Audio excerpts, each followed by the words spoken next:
বাঘের থাবায় পড়েছে অস্ট্রেলিয়া। মিরপুরে আবারও গর্জন দিল টাইগাররা। আরো এক সিরিজ জিতে নিল লাল সবুজের দল। বল হাতে ফিজ তাসকিনদের বাজিমাত, ব্যাট হাতে দুর্দান্ত সৌম্য সরকার। শান্তকে রুখবে সাধ্য আছে কার? ম্যাচ নিয়ে আরো থাকছে প্রতিবেদনা। কথা ছিল প্রথম ম্যাচে হারলেও পরের ম্যাচে ঘুরে দাঁড়াতে সব করবে অস্ট্রেলিয়া, কিন্তু কি করলেন? প্রথম 0 রানেই 3 উইকেট হারালেন। যেন শুরু হতে যাওয়া ফিফা বিশ্বকাপকেই ট্রিবিউট দিল অস্ট্রেলিয়া। 0 রানেই ম্যাথিউ শর্টকে তাসকিন আহমেদ ফিরালে 0 রানে কোপার কর্নলি এবং ম্যাট রেনশোকে ফিরান মুস্তাফিজুর রহমান। জশ ইংলিশ 38 বলে 34 করেন, তাকে ফেরান তানভীর ইসলাম, আর 17 বলে 13 করা অ্যালেক্স কেরিকে ফেরান মুস্তাফিজ। এরপর ক্যামেরন গ্রিন এবং মার্নাস লাবুশানে কিছুটা পার্টনারশিপ গড়েন। 50 বলে 25 রান করে ফেরেন ক্যামেরন গ্রিন, আর 85 বলে 55 করেন মার্নাস লাবুশানে।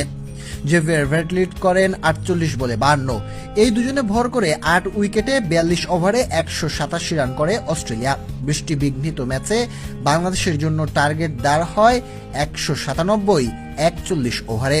192 রানের টার্গেটে বাংলাদেশ ব্যাট করতে নেমে 0 রানে ফিরে তানজিদ হাসান তামিম। 2 বলে 0 করে তিনি ফিরলেও সৌম্য সরকার আর নাজমুল হোসেন শান্ত করেন দুর্দান্ত পার্টনারশিপ। একাদশে ফিরে 47 বলে 42 রান করেন সৌম্য সরকার। তিনি প্রমাণ করেছেন ঘরোয়া লিগ নয়, জাতীয় দলের জন্যই পারফেক্ট।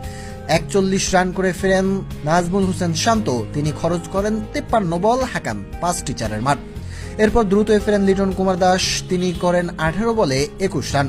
বাকিটা অবশ্য তাওহিদ হৃদয়, মোসাদ্দেকরা মিলে জয়ের বন্দরে নিয়ে যায় বাংলাদেশকে।